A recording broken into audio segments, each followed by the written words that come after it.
金城武它的侧面其实是一个平面的样子，这个平面就是我称为男神侧颜杀平面。各位再想想自己心中的男神，彭于晏、王阳明、吴彦祖、玄彬，的确都有一个这样的一面。他们并不是一个圆圆的脸，一个大叔脸肉肉的，他们其实都是一个很骨感的唰这样的线条的感觉。那我们要怎么创造这个平面呢？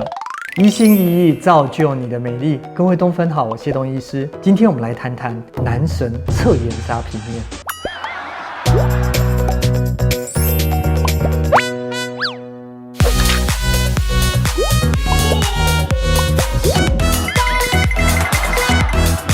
记得按赞、订阅、开启小铃铛哦，这样才不会错过最新的影片。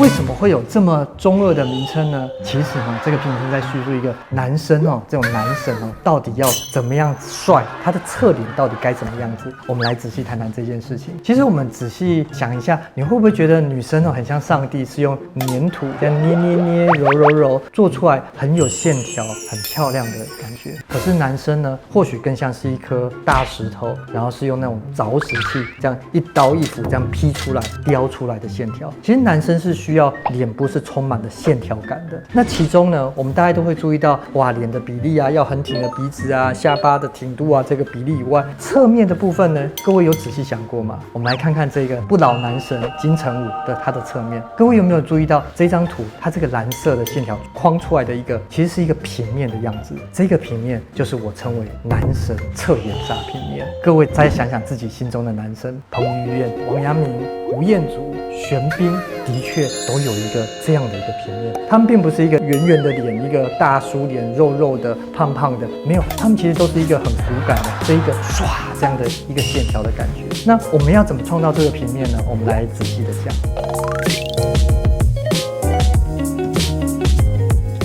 那我们怎么样去形成这个男生侧颜杀平面呢？一样哦，由上往下去分析哦。我们看到最上面哦，这个颧骨的部分，如果今天颧骨比较怒张、比较宽，我们是可以做上削骨手术，让颧骨变窄进去，让这里唰这个平面更利落。那再低一点点呢，我们可以看到这个 baby fat 的部分，我们可以考虑做口内取脂，或者是浅层的脸部抽脂，让这边不再是鼓起的，而是一个平面。再往下一点点呢，就来到了我们之前谈过的下颚线的部分。我们之前谈过，其实下颚线分成3部分啊，后、中、前。那后面这个部分呢，我们就透过肉毒打咬肌的部分，还有下削骨手术去创造这个线条。那中间这一段的这个嘴边肉呢，我们就可以靠嘴边肉的抽脂啊，或者是拉提来创造。再往前呢，就是我们在之前谈下巴的部分。那下巴的部分呢，我们要创造这个延伸感，这个把后缩改善，我们可以考虑下巴截骨或者是3D 列印下巴。在这里稍微提一下，其实不是那么适合用垫下巴来处理。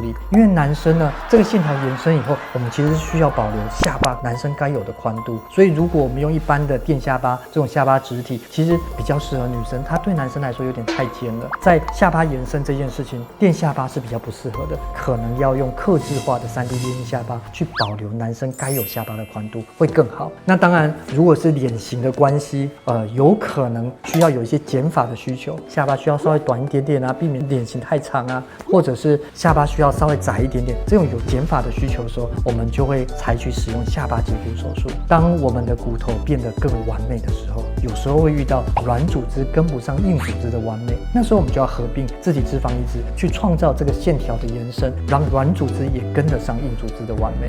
那有一些人下巴后缩其实没有那么厉害的，其实自体脂肪移植也就够了。那我们怎么应用这个男神侧颜杀平面呢？我们可以看看我们自己这一个案例。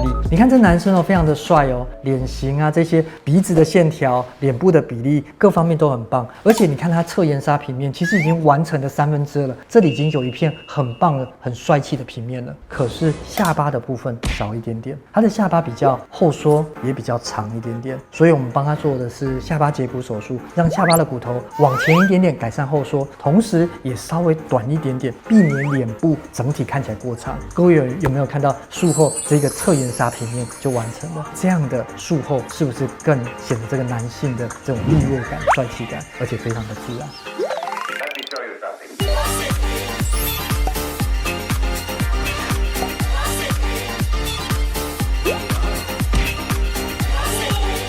那各位有没有注意到，我们这些很帅气的男明星呢？他们的帅，我们并没有那么着重于他的精致的五官哦，就说一定要怎样的眼睛啊，怎样的鼻子或怎样的唇形才叫帅，反而是男生的帅气更注重脸型哦，更注重这种侧脸的这种线条感。各位可能自己心目中的男神，他的眼睛、鼻子可能各具特色，可是各位有没有注意到，我们所有的男生都有所谓的这个男神侧颜杀的这个平面哦，这种利落感其实是造成他非常迷人的一个很主要的原因。那经过上面的解说，大家有没有针对这种男生侧脸的这种帅气感有更深入的了解呢？那又来问问题了，以下这些男神呢，各位觉得谁最帅 ？A. 王阳明 B. 彭于晏 C. 吴彦祖 D. 金城武 E. 玄彬。请各位为了自己的老公加油啊，看看到底是谁最帅呢？还是 F. 我老公不在上面？好，欢迎底下留言。